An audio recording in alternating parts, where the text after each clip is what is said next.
তক্ষক এক ধরনের নিশাচর বন্য টিকটিকি জাতীয় সরীসৃপ প্রাণী। তক্ষকদের চীনারা তাদের ঐতিহ্যবাহী ওষুধ তৈরি করে এবং বাংলাদেশেও তক্ষক দিয়ে সান্ডার তেল নামক এক ধরনের ঔষধ প্রস্তুত করা হয়। একটি তক্ষকের দাম প্রায় ২০ কোটি টাকারও বেশি হতে পারে। এরা মূলত গাছের গর্তে বাস করে এবং পোকামাকড়, পাখির ডিম, ছোট পাখি ও টিকটিকি খেয়ে বেঁচে থাকে। সাধারণত ধূসর রঙের এই প্রাণীর গায়ে লালচে ফোঁটা থাকে। তক্ষকের বিভিন্ন জাত থাকলেও প্রধানত দুই ধরনের তক্ষকের প্রতি চাহিদা বেশি। এদের একটি হলো মুরগি পা তক্ষক এবং অন্যটি হলো হাঁস পা তক্ষক। মুরগি পা তক্ষকের পা অনেকটা মুরগি কিংবা হাঁস পায়ের কিংবা হাঁসের মতো দেখতে হয় এমন নামকরণ করা হয়েছে। তক্ষক নিয়ে প্রচলিত গুজব ও বিশ্বাস নিয়ে ভিন্নতা রয়েছে। বিভিন্ন দেশে বিশেষ করে চীন এবং দক্ষিণ পূর্ব এশিয়ায় তক্ষককে সৌভাগ্য ও উর্বরতার প্রতীক হিসাবে ধরা হয়। অনেকের বিশ্বাস তক্ষক ড্রাগনের বংশধর এবং এতে ঔষধি গুণ রয়েছে। বিশেষ করে চীনারা তক্ষক নিয়ে ঐতিহ্যবাহী ঔষধ তৈরি করে। বলা হয়ে থাকে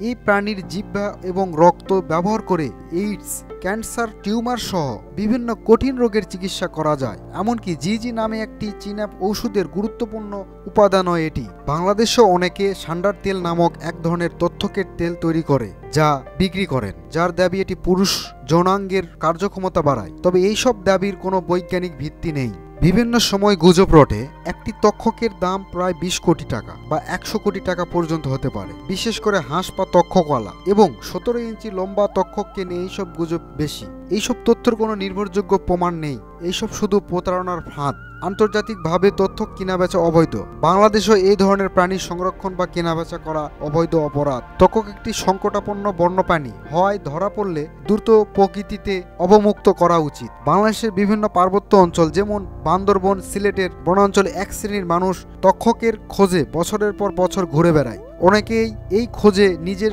সব সম্পদ বিক্রি করে নিঃস্ব হয়েছে। চোরাকারবারের এই জগতে কেউ কাউকে বিশ্বাস করে না এবং প্রতিনিয়ত মানুষ প্রতারণার শিকার হচ্ছে। তক্ষক নিয়ে গুজব ও অন্ধবিশ্বাস থেকে বেরিয়ে আসা প্রয়োজন। এই প্রাণী নিয়ে বাস্তবে কোনো ঔষধি উপকারিতা পাওয়া যায় না। তাই সময় ও সম্পদ এই ধরনের ভ্রান্ত বিশ্বাসে ব্যয় না করে অন্য কোনো ভালো কাজে মনোনিবেশ করাই বুদ্ধিমানের কাজ। তক্ষক আমাদের প্রকৃতির এক অনন্য প্রাণী। একে অমূল্য সম্পদ হিসাবে রক্ষা করা আমাদের দায়িত্ব।